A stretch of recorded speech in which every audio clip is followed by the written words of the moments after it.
मुख्तार अंसारी नाम लिया, उनके दादा, उनके नाना का योगदान क्या देश की आजादी में नहीं रहा?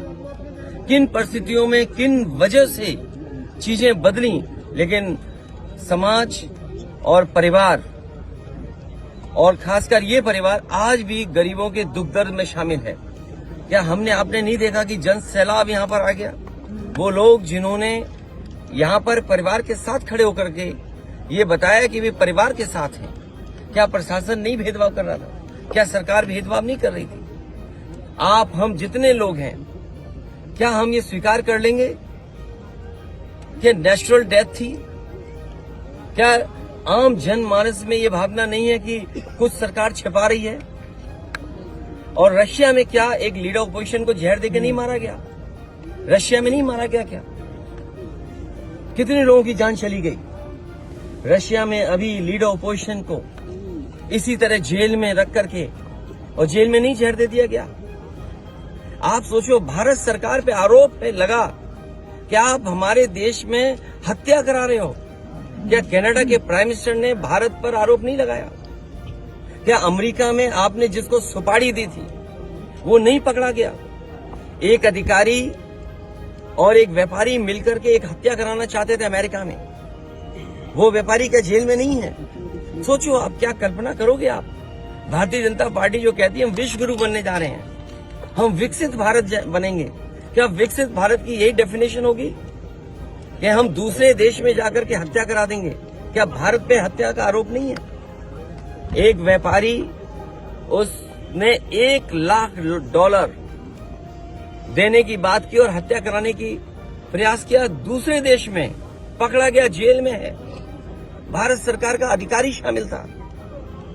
क्या कनाडा के प्राइम मिनिस्टर ने भारत सरकार पर आरोप नहीं लगाया? क्या रूस जैसा पड़ोसी देश में क्या एक लीडर ऑपोजिशन की नहीं जेल में हत्या हो गई? इन बातों को सब जानते हैं आप। परिणाम ये था कि इतनी बार वो विधायक चुने गए। जो व्यक्ति इतने वर्षों जेल रहा हो, उसके बाद भी जनता जिता रही हो, तो इसका मतलब परिवार और उस व्यक्ति ने जनता के बीच में रहकर के उसका दुख दर्द बांटा है। और मैं समझता हूँ पत्रकार साथी जो सवाल पूछ रहे हैं, वो सोशल मीडिया का जमाना है। आज वो तमाम स्टोरीज वहां पर हैं कि किस तरीके से परिवार ने लोगों के बीच काम किया, उनके दुख दर्द में शामिल रहे हैं। लोकतंत्र में जो जनता का दुख दर्द नहीं बांटता, दुख दर्द में नहीं खड़ा होता, उसके साथ जनता भी नहीं खड़ी होती है।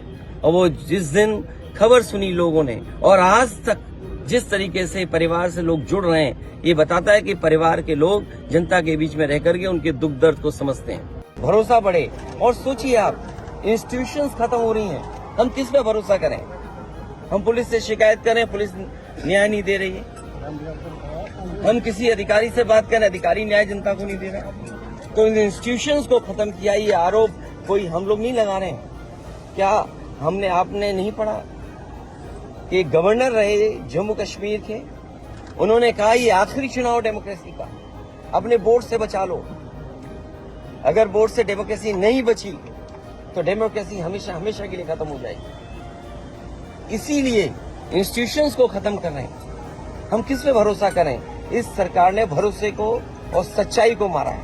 सर, मुख्तार अंसारी की जिस तरह से मौत हुई और परिवार ने और खुद मुख्तार अंसारी ने आरोप लगाया, क्या सीबीआई जांच की मांग करेंगे?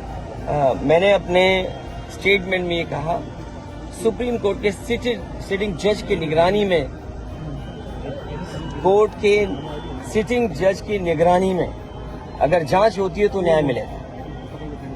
और जो न्यायिक जांच हो रही है, इसका भरोसा है? मुझे सरकार पे भरोसा नहीं है कि सरकार न्याय दिला पाएगी, सच्चाई सामने आएगी। लोग जानते हैं कि सच्चाई क्या है। बांदा की जेल, और जेल में पहले भी कहा गया, जो व्यक्ति वर्षों से जेल में था, आखिरकार उसे क्यों लगा कि मेरी जान को खतरा है? सरकार क्या दिखाना चाहती है? तो कम से कम सरकार